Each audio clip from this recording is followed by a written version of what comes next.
쭉정이라고 하는 것은 겉은 멀쩡합니다. 그러나 그 안에 아무것도 없는 것을 얘기하는 것입니다. 그 쭉정이를 태운다라고 말씀하고 있습니다. 겉은 그럴듯하지만 속은 비어있고, 그렇기 때문에 농부에게 있어서는 가장 큰 안타까움입니다. 그게 쭉정입니다. 겉은 멀쩡해요. 근데 그 안에 아무것도 들지 않았어요. 그것이 농부의 가장 큰 아픔입니다. 그리고 추수의 주인 되시는 하나님의 가장 큰 아픔입니다. 그리스도인으로 살아가는 것 같은데, 누가 보더라도 그리스도인 같은데, 잘하고 있는 것 같은데 그 안에 아무것도 없어요. 그 안에 주님이 원하시는 것이 없어요. 그 안에 삶의 내용으로 채워지지 않아요. 그게 쭉정입니다. 그 쭉정이는 농부의 가장 큰 아픔이면서 동시에 하나님의 가장 큰 아픔입니다. 쭉정이야말로 가장 위험한 것이고, 가장 안타까운 것이고, 가장 경계해야 되는 것입니다. 교회가 사람들로 가득 찬다고 할지라도 그 안에 사랑이 없으면 그것이 교회의 가장 큰 아픔이잖아요. 교회 사람들이 모이지만 뭔가 즐겁고 뭔가 화려한 것 같지만 그 안에 복음이 없다고 한다면 그것이 교회의 가장 큰 아픔이잖아요. 국가가 겉으로 볼 때는 멀쩡하지만 속은 텅 비어 있다는 것을 확인하게 될 때에 그것이 국민들의 가장 큰 아픔이잖아요. 말로 할 수 없는 아픔이잖아요. 겉으로 볼 때는 멀쩡한 것 같은데 알고 보니까 너무나도 부실해. 어찌할 수 없어요. 가장 큰 아픔이잖아요. 어찌할 수 없는 아픔이잖아요. 왜냐하면 겉으로 보면 멀쩡해요. 다 똑똑해요. 그렇게 머리가 좋을 수가 없어요. 우리의 개인의 삶도 역시 마찬가지입니다. 깊이 생각해 보십시오. 나 자신의 삶을 돌아보면서 가장 큰 아픔이 무엇인가? 사람들이 볼 때는 그럴듯하지만 아무것도 없는, 사람들이 볼 때는 믿음을 가지고 있는 것 같지만 그러나 내 마음속에, 나의 중심 속에 진정한 믿음이 자리 잡고 있지 않은 것, 그것이야말로 나의 가장 큰 슬픔이죠. 다른 슬픔이 없습니다. 가라지도 기세 등등합니다. 곡식보다도 더 크게 자라기 때문에 기세가 등등합니다. 그리고 주인이 그때까지 남겨두라고 그래요. 뽑지 말라고 그래요. 마지막 때 30절에 둘 다 추수 때까지 함께 자라게 둬라. 추수 때에 내가 추수꾼들에게 말하기를 가라지는 먼저 거두어 불사르게 단으로 묶고 곡식은 모아내 곡간에 넣으리라 하리라. 그래서 추수 때까지는 그대로 가라지와 곡식이 동시에 자라는 거예요. 그러다 보니까 가라지가 어떻습니까? 왕성합니다. 키가 더 큽니다. 그렇기 때문에 기세 등등합니다. 마지막 순간까지. 그것이 어떻게 보면은 그 가라지의 승리처럼 보입니다. 잡초의 승리처럼 보입니다. 쭉정이의 승리처럼 보입니다. 이것이 문제라는 거예요. 이 세상에서는 통하는 거예요. 이 세상에서는 통하는 것입니다. 인정받는 것입니다. 그러나 쭉정이라는 거예요.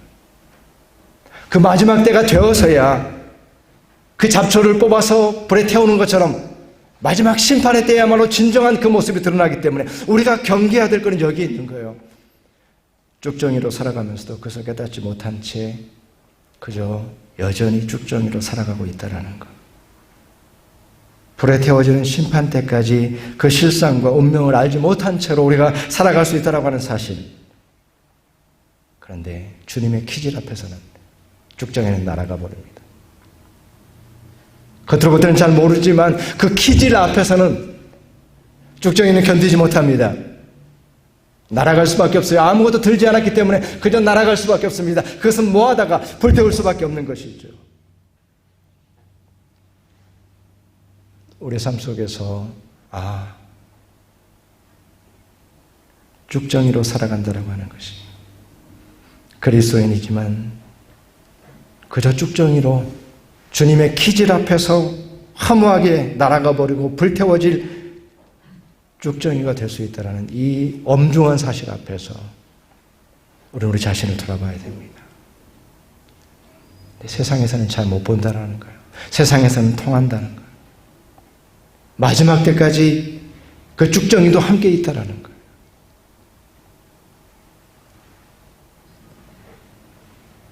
알곡은 그 삶의 내용 가운데 하나님의 뜻이 채워지는 삶이죠. 그래야지 알곡이 되겠죠. 심판의 기준이 되는 그 하나님의 뜻으로 채워지는 겁니다. 다른 걸로 채워지는 것이 아닙니다. 하나님의 뜻이 그 삶 속에서 채워지는 거. 말씀이 육신이 된다라는 말씀처럼 그 말씀이 육신이 되는 거. 정말 그 말씀이 육신이 된다라는 건 예수님에 대한 말씀이지만 그냥 그대로입니다. 알곡의 삶이 뭐냐? 말씀이 육신이 되는 삶이에요. 그래야만 알곡이에요. 죽정이가 아닌 거예요. 우리 삶 속에서 하나님의 말씀이 육신이 되어서 드러나는 것, 하나님의 말씀이신 예수 그리스도가 육신으로 드러나는 것, 그것만이 알곡이에요. 우리 삶의 모습 속에서 그것이 드러나야 돼요.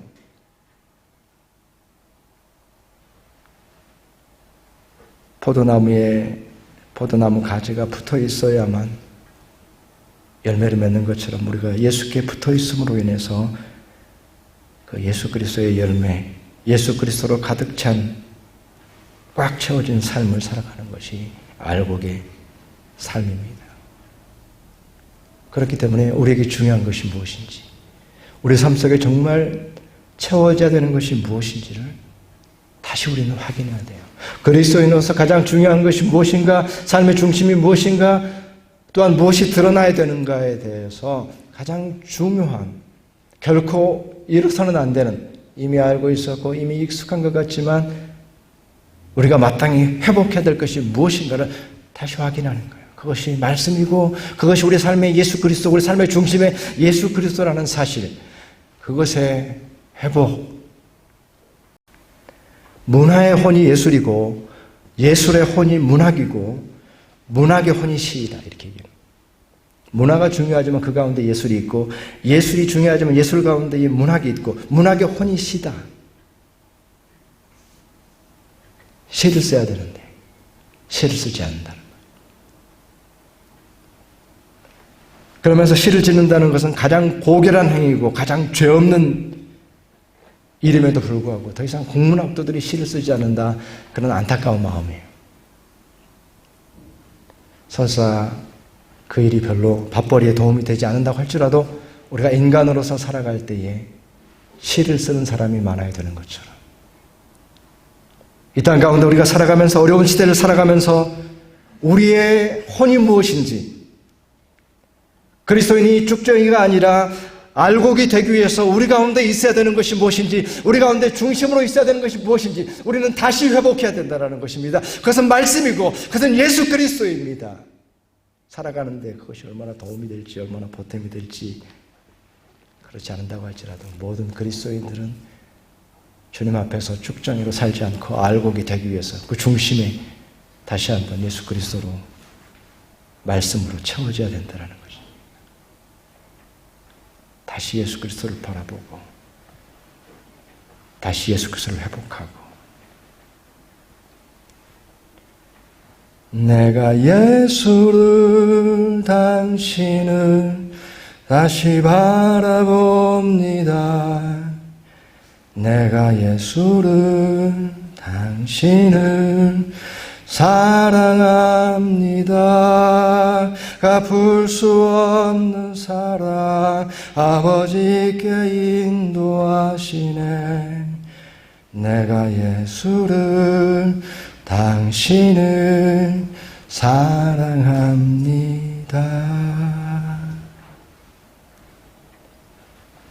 다시 예수 그리스도로 돌아가고 예수를 바라보고 예수에 대한 사랑을 회복하고 예수로 채워지고 우리 삶 속에 예수 그리스도가 가득 채워져서 살과 피를 주신 예수 그리스도의 죽음까지, 살과 피를 주신 예수 그리스도의 십자가까지 우리가 성장해 나가는 것. 욕망과 권태 사이를 왔다 갔다 하면서 텅 빈 삶을 살아가는 것이 아니라 예수로 인해서 영원히 충만하고 영원히 만족한 삶을 살아가게 되는 것입니다. 그것이 알곡된 삶입니다. 오늘 말씀 가운데 알곡은 창고에 드린다라고 했습니다. 창고에 드린다라고 하는 것은 주인의 뜻을 이루고 주인의 목적을 이루었기 때문에, 마땅히 살아야 될 삶을 살았기 때문에 그것이 주님께서 받으시는 삶이 된다는 것입니다. 이것은 바로 우리에게 확신을 주는 것입니다. 이 삶이야말로 내가 마땅히 살아야 될 삶이구나. 세상에서는 알아주지 않는다고 할지라도, 그 누구도 알아주지 않는다고 할지라도 이 삶이야말로 주님께서 창고에 들으시는 삶이기 때문에 이 삶이야말로 흔들림 없이 내가 살아야 될 삶이구나라고 하는 확신을 갖게 되는 것입니다.